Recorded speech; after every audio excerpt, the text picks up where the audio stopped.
Thank you. Thank you. Welcome so much to our session. Work-life balance is dead.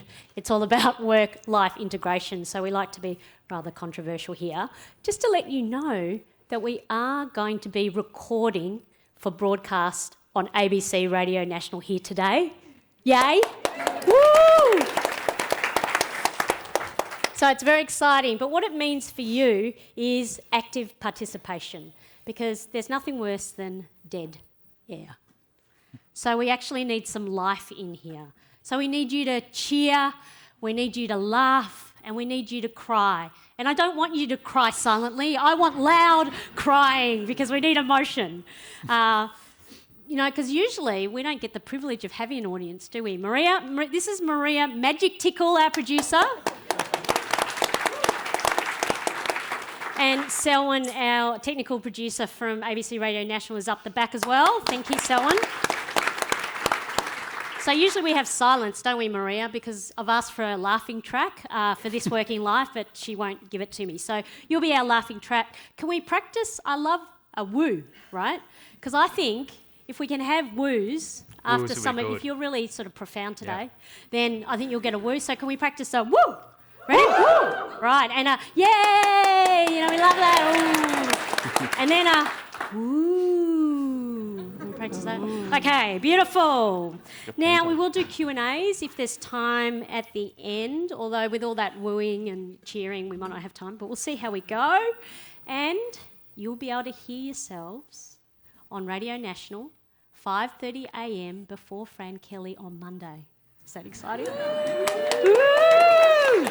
And then we repeat it on Tuesday at 11:30 a.m, which we think is funny for a working show, because shouldn't you all be working? But you can listen to it again with your friends at work on Tuesdays, and we are podcast as well. So plenty of chances to listen to yourselves over and over. Or am I the only one who does that? Anyway, so Maria will let us know when we're rolling, and then we'll go straight in. All right? Woo! Hello. My name is Lisa Leong, and I am a workaholic. It's been one day since my last 12-hour day. Today, we're here for a session of High Achievers Anonymous. Welcome to Pause Fest, your business and creativity festival.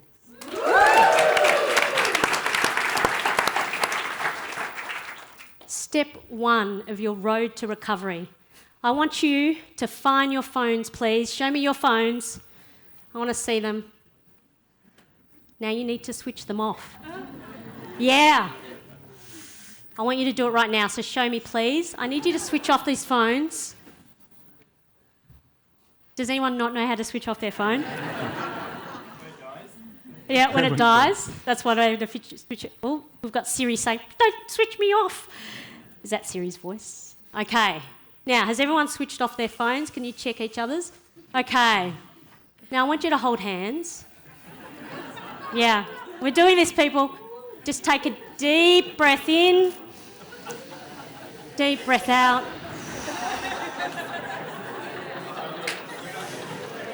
Do you know what that is? Anxiety. I want you to sit with that discomfort, okay? Because how rare is it to switch off our phone? We're asking you to do it for 40 minutes, and yet you're laughing anxiously at me, right? Feels a bit weird. But this is part of it, because we need your full attention as we break down the myth of work-life balance and we explore the possibilities of work-life integration. Shall I introduce you to our wonderful panel here today? We have Ed McManus. Now, Ed, did you know he was a medical researcher and he started off in oncology, but he got lost along the way and he's got a myriad of titles to his CV now. He's been the CEO and he's been the GM of multiple companies, but he is now the CEO of on-demand food delivery business, Deliveroo. Now, there's something that you should know about Ed. in that he is a workaholic. Also, he says that he is quite a handful and hard to deal with. So, Ed, you've come to the right place. Welcome, Ed.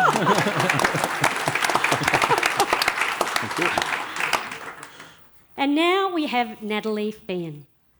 Natalie, this is a bit of a radio reunion because you know Ed. You work together. I do. We did work together, and I've worked with James as well. You've worked with James as well. Now, did you all play nice when you worked together? Just make sure the panel's okay with each other here. Should we just say yes? Yeah, he's very hard to work with. It's actually really funny because he's not hard to work with. So, Natalie also has a smattering of senior executive roles, and currently she's the GM of Sales and Marketing at MYOB. Do you know that? It's a software company. So thank you very much, Natalie. Thank you. James Law has been a people person for 15 years. I don't know what you were before that, but... Good question. I hated people before.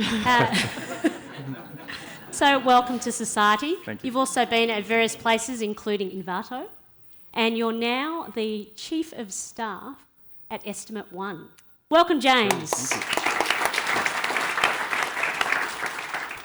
Now, I'm going to attempt to get up onto this high chair. Just wait a minute. Right. Uh-oh. This is very high, but here we are. So, I announced that I am a workaholic. Can you tell me, are you a workaholic too, Ed? Well, you said I was in the intro. I think What do you think? I probably am. Maybe it's an outdated word, but I would perhaps describe it differently, but work is very important to me. I'm internally very competitive. I'm externally very competitive. I'll make a lot of sacrifice to be the very best I can be at whatever I do, and work is a big part of my life. So, I suppose by any definition, it's true. I am a workaholic. I'm exhausted listening to that. Natalie. Am I a workaholic? You are. Thank you. I think I would. I like to think of myself as a lifeaholic. There you go. Oh. I don't know if there's any elements that I don't I don't know. I just like making the most of every minute, and a lot of that's work. I just love working as well. So I think, I do what's enjoyable, and it just happens that I love work, and have been really fortunate to work with great people and great companies. So that makes it easy. Yep, you're also in the right place. James? I don't think I am, unfortunately. No, I wish no, I was. I'm inherently lazy.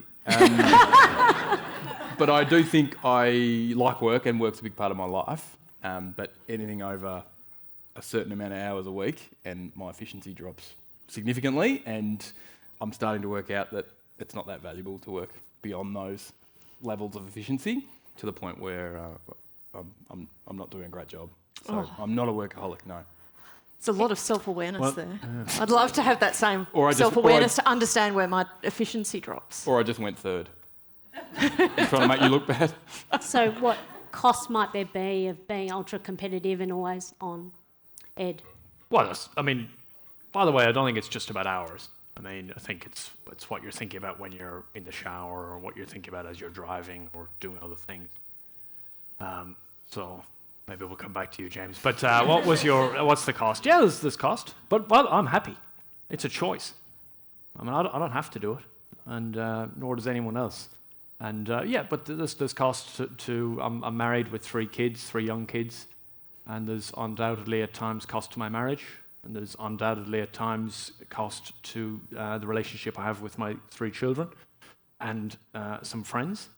And those are the costs. But, we all have choices, and I think it's about carefully considering. I'm now giving some advice that I got that I never took, which is the best sort of advice. But you got to sit down, maybe if you're younger in your career, and really think about what's important in life, and make active decisions about where you draw the line between work and other things. And for me, that line was always drawn over towards one side. But, I could change that tomorrow if I wanted to. So let's talk about that, what you're talking about, the line. So we start with this concept of work-life balance. Mm-hmm. What is that to you?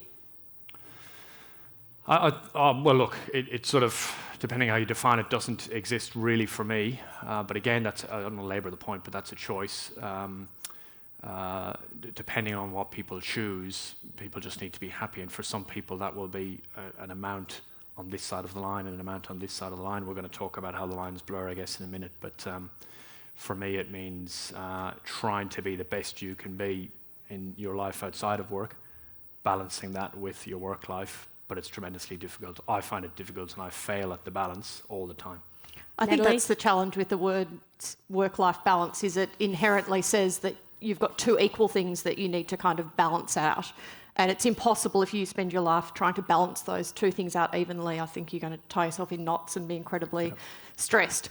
The way that I like to think about it, and the reason that I prefer the words work-life integration is that, you know, on that balance of scales, there's going to be times where you can give more to work or that work needs more, and there's going to be times when your family or the other things in life need more, and so you need to put more energy there.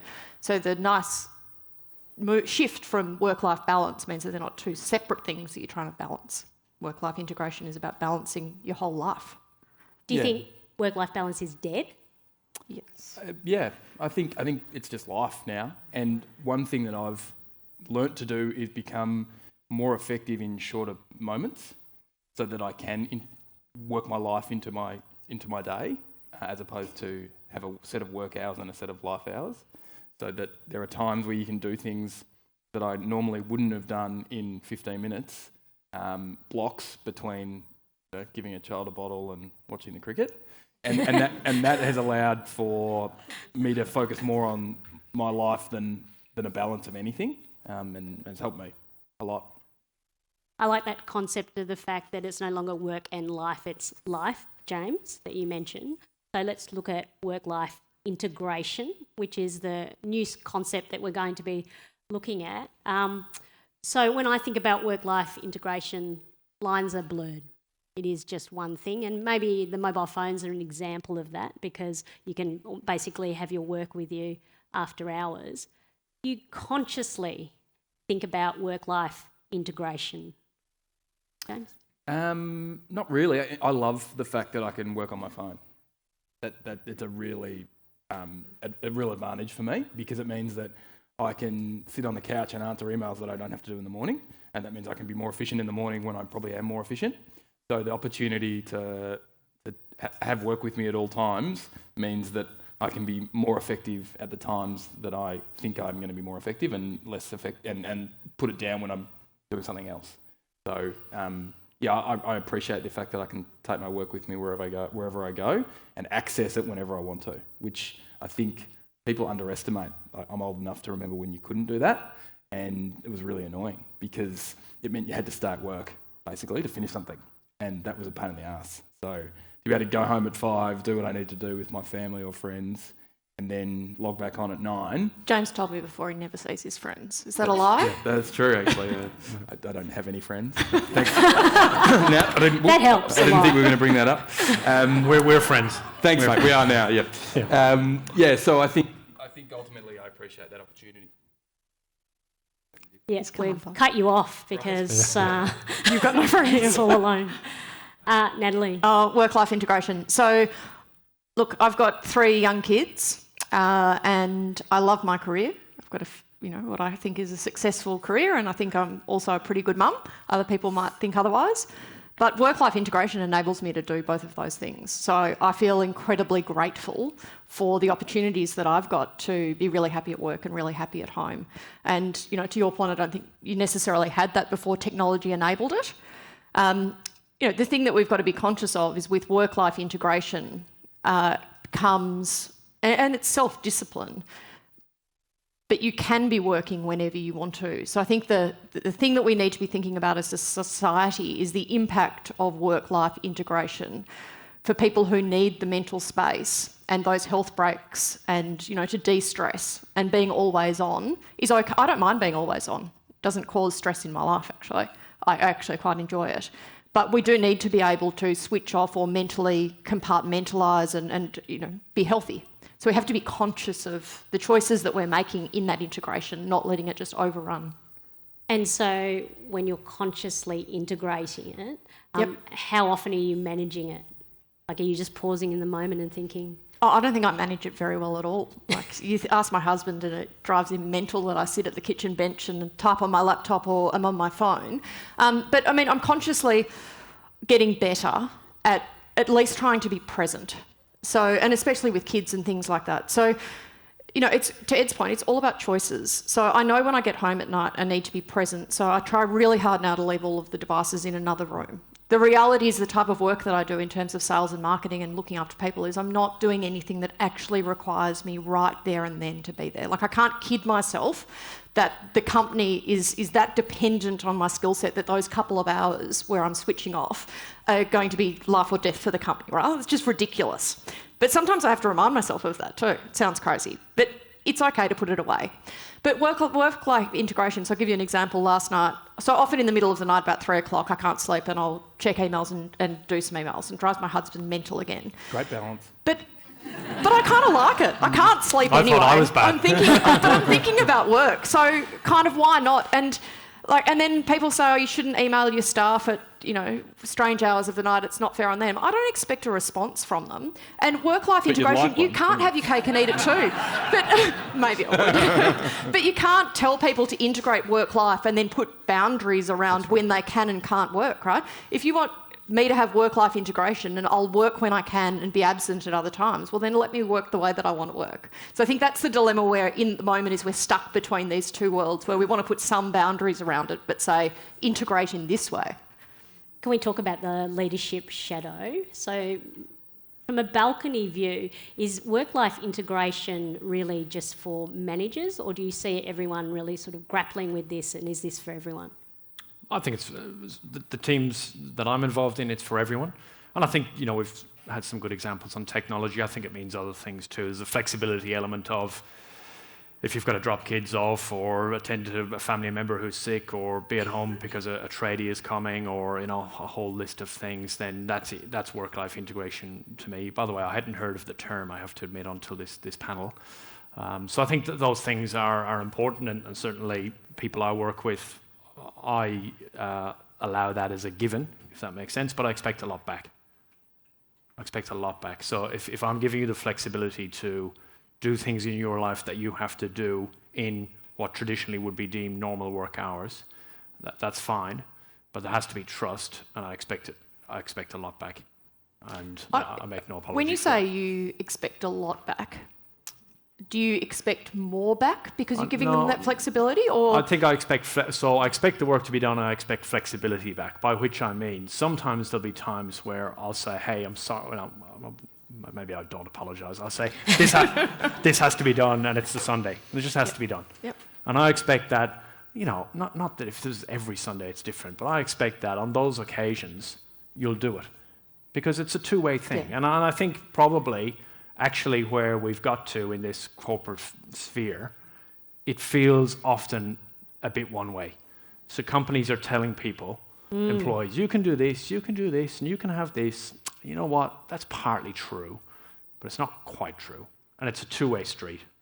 We can maybe get into more of that, you know, what's branding and what's real in a moment. But that's what it means for me when I say expect a lot back. I don't expect more back, but I expect a two-way street in terms of flexibility. You know, to your point, I think there are a number of companies who have given a lot, and now they're saying it actually doesn't work for the company, right? And it's got to work. At the end of the day, it's an exchange, right? It is two ways, and it's got to benefit the company, your team, and then the individual. And that's sort of the language that we use internally is that flexibility is great, but it's not just to meet the needs of the individual. You've got to be meeting the company needs to be the priority in that, your team, and then we hope to also make it work for you individually. But you can't have every single person in an organisation being driven by the individual flexibility requirements that they have with no consideration of the context within which they operate. I think many people would feel, employees would feel that actually the balance is actually in the management and leadership area, and in fact it feels like an obligation to work after hours. And one of the things that I wanted to pick up on is this idea of the leadership shadow. So when you're waking up at 2 a.m. and sending out emails, what message is that sending to the people in your company? So have you thought about that? Well, if I'm awake at 2 a.m., it's dealing with a 11-month-old, who's shocking. So no, but I will send emails after hours and on weekends and things. And look, I don't expect a response back necessarily. On some things, I'll need a response, and I'll say I need a response. Do you think, Ed, that's role modelling a behaviour that you would like to see in your team? Are you saying that to him or to me? Yeah, both. Both of you. I think, no, look, the truth is, I think if people are ambitious and people want to do really well and people want to be the best that they can be in a field, you can't. And I'm just picking this as an example. I think you put yourself at a real disadvantage if you are working 2 days a week from home, just as an example, right? Now that's the truth. And it might not be a convenient truth, but it's the truth. And there are all sorts of reasons for that. We were talking about it outside over coffee. Often what happens is I'll think of something and I'll stand up from my desk. I don't have an office. And I'll just talk to the first person I see, right? Now, that's wrong, but it's not going to change. Because I'll just think of it now, who can I talk to about this? Who can I bounce that idea off? And I'll pick whoever I see. And unfortunately, if you're not there a couple of days a week, and this goes to part-time as well as flexible, right? Over time, that comes at a cost to you. And, I'd love to find ways around that, but I don't know what the ways are. And so all these things, look, flexibility, work-life integration, that's all great. And as I said, I hope I'm not giving the wrong impression. If people come to me and they need to do things in their life, 100%, I often say, you don't even need to ask me. Oh, yeah, but over time, I think that there is a cost. There's an unspoken cost because these things have a downside. I think it's important to talk about them. Yeah, so I think you've positioned something quite extreme there. So if I think about it, and I've got team members who work flexibly, and I have 100% trust, and they're very successful, and they continue to grow in their careers. So I wouldn't want anyone taking away a message that it's hard to grow in your career if you need some type of flexibility. So there's some truth in that. There's certainly benefits of being around, but at the same time, I've got lots of very effective people who can work from home or work with different types of working arrangements. At the end of the day, and I think for you as well, isn't it about results? It's 100% about results. But now what I'm saying is, so you asked us to disagree.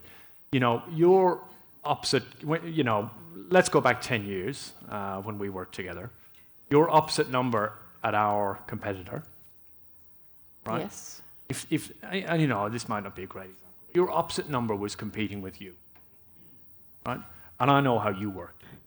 And so if that person had a let's go back to what we started with, had a different view of work-life balance to what you had, over time that turns up in the results. Because I saw the hours you worked and I saw how committed you were. Yeah, but I was committed to the results. Does it matter how I get there? Probably not, but you delivered a better result. And can we and guess what happened to our competitor? Have a look. So I think, Hopefully there's nobody here we're not saying who they are. Ed, do you think it's a cultural aspect of the places where you're a leader that means that people who work from flexibly or work from home more than regularly are less likely to develop in their careers? I'm a really nice manager. I'm saying it in general. Quick show of hands? No. We have people who work flexibly. There's no problem with that. But you're saying their career is not going to go as far as someone who doesn't. Maybe it will. But on average, it has to come at a cost. Is all I'm saying. And if why does it have to come at a cost? Because I think you've got if you're working flexibly and you're competing internally or externally with the 32-year-old me, you're in trouble. What about the future of work where everyone's working flexibly? Well, no, because I will never work flexibly. Maybe you're not the future of work. Look, I might be wrong. I'm trying to be honest. I think on average, it's something people have to consider and think people should think about. They should definitely consider it and not work for Ed.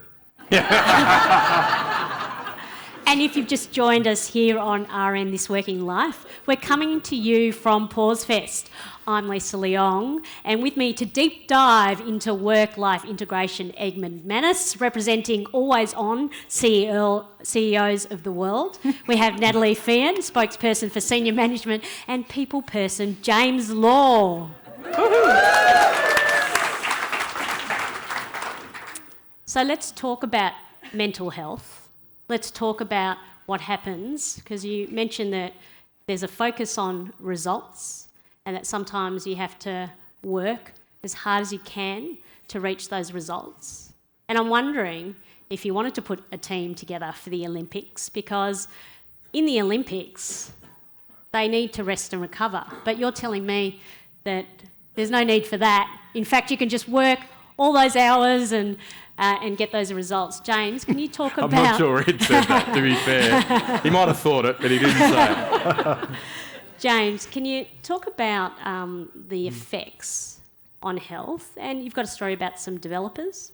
Yeah, one of the... I worked at Envato and we brought in a big shift to allow people to work from anywhere at any time. So it was easier because culturally it was seen as the norm to walk into a meeting room and there might be no people in that meeting and they might all be online, or there might be half the people online and half the people in the meeting. And it, I think, allowed for a shift towards fairness around who was not in the office and who was in the office. And one of the byproducts of that change was that we had a big swathe of people talk to us in our anonymous engagement survey about the positive impact it had on their mental health. If they had mental health challenges, that meant that they weren't often or sometimes weren't ready to come to work or weren't able to come to work. They used to have to take sick leave, and the impact that this change had was that they could work effectively and efficiently from home without having to take sick leave, and felt like they were contributing to the broader goals of the organisation whilst managing their mental health. And that was something we were really proud of, and I think is another example of the opportunity that flexibility allows people in the way that you can support their mental health as well as and maintain their a feeling like they are doing something and contributing to the goals of the organisation. And that's flexibility in building a culture that's getting the best out of people. And that's ultimately what you want as a leader. And I've sort of been painted as this person who works like, I don't know, around the clock or has no other time. So just to put this in context, I've got a young family. I do school drop-off in the morning, and I don't mind stepping out of the office in the middle of the day if my daughter's running in a cross-country event, right? But the payoff for that, or the cost, is that it might mean that I am sending emails at 2 o'clock in the morning. But again, that's a choice that I make. But I think what you're talking about there, and the reason that flexibility is such a good thing in the workplace, is when done well and when done in a way where the exchange is clear and understood and can be mutually beneficial, is you're getting the best outcome for both the company and for the individual. And for so many individuals, their needs are so different. And so what that is about is the flexibility to enable people to be their best. And I think if you can approach flexibility with that mindset, that's a great outcome for everyone. Spot on. And I think one of the things we didn't do at Envato, which I regret, is set those expectations more clearly and maintain a focus on output and measuring output, rather than just trusting output. Because what happened was whenever anything went wrong, people pointed to the fact that people were working remotely. That was the problem. That was the reason we didn't deliver. That was the reason we didn't achieve that goal. It was always the problem, rather than looking at individuals not performing or not being given the right information to do their job, or the right tools, or the right guidance, or the right coaching. It was always about the policy, not the people or what they had to do their job. And so setting clearly articulated expectations, which Ed does, and helping people understand the good and the bad about what is required when you opt into doing something like working remotely is critical. And I think it's so important, because what tends to happen is you introduce or you have some type of flexibility, and when people are not clear on the expectations, that's when they're no longer meeting the need. They think what they're doing is perfectly fine, and yet then somebody in the organisation behind the scenes is saying, oh, well, that's not okay, because that's not their definition of flexibility. Yeah. And we've found we have to very clearly communicate, because flexibility looks different for different people with different life needs, for different organisations and what they need. We at MYOB implemented a sort of flexible working charter, and so an individual and a team puts together their flexibility charter so that the expectations are really clearly set. So, for example, in some teams that I manage, everybody has to be in the office on Monday and Thursday. So if they want flexibility, like that's fine, but because of this certain type of work they do, everybody needs to be there on a Monday and Thursday, so they try to have more meetings on those 2 days. If people want to work from home, they can. But it might not be on those 2 days, right? Serious question. Is the rule equally applied to everyone? When you say everybody within that team? No, I mean just generally in the company. If you've got 2 people doing the same role but at different levels of performance and they ask for flexibility. So performance, you have to be performing. So flexibility is not a right, it's a privilege, right? So if you're underperforming, then you might not have access to as much flexibility, but that's because you're underperforming. Yeah, that was my question. Yeah, I agree. Yeah. That's managing performance. And performance and flexibility, we have a lot of discussion about this, shouldn't necessarily be linked. Like, flexibility shouldn't come at the cost of performance. Performance shouldn't be... They're not linked. Flexibility is how you do your work. Performance is how well you're doing it. And James, with the developers, when you gave them flexibility, did they actually turn off when they went home, or were they always on? Yeah, that's a good question. I think that there is definitely it's harder to separate work and life, but I think that's okay, to be honest. I think there's you want to create an environment where people feel like they've got enough time, relatively enough time, to contribute and do the job that they're asked to do. Otherwise, I think that's unfair. But if they decide to do a bit of extra work here or there, then I think that's fine. And is that set at the company level, do you think? Yeah. And I think that the way to... One of the things I think that people talk a lot about when they talk about flexibility is trust. And I think that that's overused and overemphasised. I think transparency is actually more important. So I think transparency around what you're working on and how you're going and how it's tracking enables 2 things. It enables collaboration and it stops people thinking you're not working. So those things help the relationship and help the culture of flexibility more than assuming trust, because people betray trust. That's what happens, right? Like, not everyone is going to be working at the effective levels required of them to do their job if they're not in the office. That's just a fact. So rather than constantly thinking about, is that person working hard enough, you can see it. So whatever way you're tracking your work, you can see what they're working on and how it's going, and that enables people to not worry about whether people are working or not, because they can see it. Let's talk about the personal effects of attempting work-life integration. Natalie, you've got a fast fail story for us about when it hasn't quite worked out for you. Oh, I've got so many stories about the weird, embarrassing, strange things that have happened to me as a result of not juggling work-life well. Look, I'd say a fail is something like divorce, health, right? Like, I don't consider it a fail. But, you find yourself in very strange situations. And so I think, just one that popped into my mind was we move house a lot. We renovate a lot. My husband does, and we move a lot. And I'd organised movers, and then I think that night I'd been up until about midnight, just moving the rest of the things, and the settlement was the next day. And so I was on my way to work and I had to stop by the house. It had all been emptied to let the cleaners in and leave the key under the door, because settlement was on that day, and I had this big presentation at work. So we had Culture Day, which was when we invite all our new employees to come and hear the strategy, and I was delivering the strategy. So I get to the house, I open the door, all good, except my daughter's goldfish was still there. So there's this fish tank on the bench, and I'm thinking, what do I do with these goldfish? And I had to be in the office in like 40 minutes to deliver this big strategy presentation. So keep in mind, the whole house is empty, and you've got this fish tank full of water, so it's really heavy. So I've got to sort of take off all my clothes and start trying to shovel the water out of the fish tank. And then I end up in the car with this fish tank that's sort of half full of water, and I can't put it on the seat because the water's rocking and I'm worried the fish are going to die. So I'm driving down the freeway this is terrible, don't tell anybody, but I was driving down a side street with a fish tank on my lap. The traffic was horrendous. And so I'm covered in fish water. I've got this fish tank on my lap, and I had like 10 minutes to get there, and I knew I wasn't going to make it. So I ended up having to pull over on the side of the road And unbeknown to obviously the people who watched this strategy presentation from one of their executives, I was in the car, I hung my jacket up behind me so it looked like a black kind of background. I set my laptop on the dash, and I kept a really straight face and delivered this presentation via video conference. And little did they know that I was sitting in the car with these fish on my lap, covered in fish water. That's great. So there's a fail.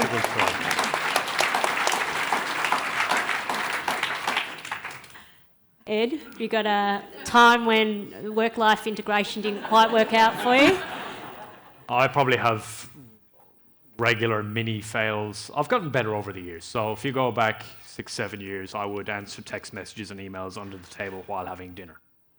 And can I tell a story about that? I remember you were so proud of yourself when you got your first Apple Watch because his wife didn't know. Maybe it's true. So I can do my messaging.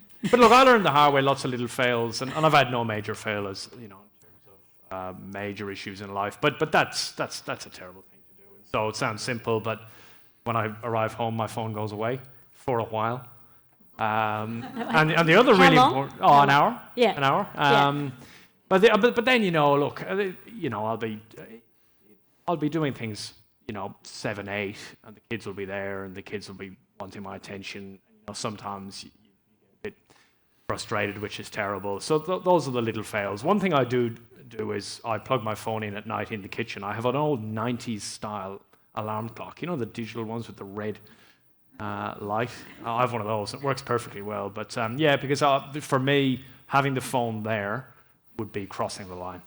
Yeah. And so that's one hard and fast rule. So I've gotten a bit better as I've gotten a bit older. I know it's hard to believe, but but lots of little fails, no fish stories. Sorry. How do you set boundaries, Natalie? Yeah, I have. One of the things I've become far more conscious of, we talk about leadership shadows, but actually as a sort of parent to a motherhood shadow. And, I've got, so my kids are 10, 7 and a 1-year-old. Actually, she's just turned 2. But I started to realise that their normal was me with a device in my hand. And so I had to become, and I've sort of become much more disciplined to that point about not always having a device, because my 1-year-old always wanted a device in her hand. So she constantly wanted to be holding a phone.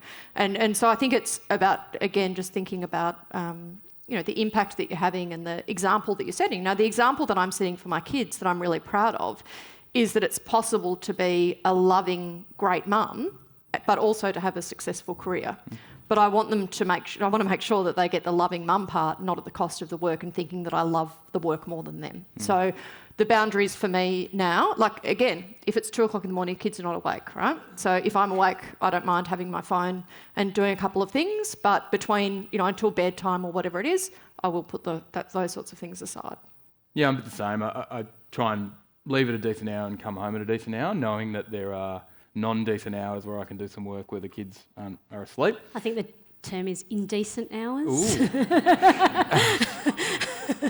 No, I won't say that.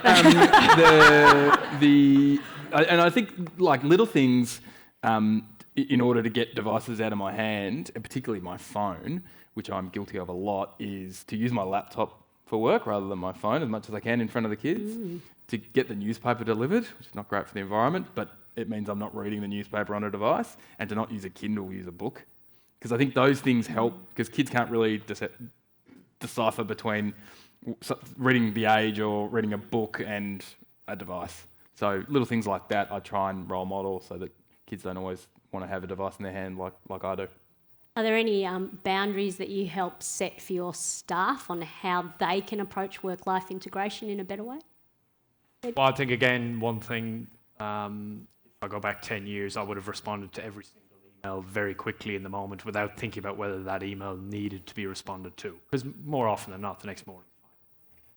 And now, we talk about choice. So sometimes if it's convenient for me, I'll choose to respond to emails. Other times I won't. It's a choice rather than the mindset that I used to have, which was everything needs to be responded to immediately. And I'll coach people about that. In terms of how they integrate work and life by just saying, look, a lot of these things, we all know 90% of emails are probably not all that useful. And it's just about picking the 10% of things that are really important. You don't have to respond to everything. right away. So that's one example that I have coached people on through learning through my own negative experience. Now, a final word from each of you for someone starting out in their career who dreams of making it to the top of their chosen field. James. Just a small question to finish up with. Great. I think be as genuine as you can be, because you'll get caught up making up a persona that's not really you if you try and kid everyone around you that you're something you're not. I remember once I had some feedback that I needed to be more urgent. I needed to show more urgency. So I spent 6 months being urgent. And, it was frightening until someone came up to me and said, "What the hell is wrong with you? You're buzzing around like a fly and it's really weird." So that was a good insight into not trying to be something you're not, because it'll catch you out in the end. Yeah, so for me, remembering that life is a choice. So you have choice. It's about the values and what you want to do with your life. And I think from a work perspective, be really clear with your manager and the people around you about the expectations, right? So what good looks like to you, asking your manager what looks good from them. Because if people are misaligned on the expectation, you can never be great. So what does great look like? And then just deliver that to that. Ed. Make an active decision about what you want out of life and where the line or the blurred line sits for you. And if whatever you decide, don't die wondering because you didn't give it everything, if that's what you decide to do. Beautiful. Thank you very much to our panel.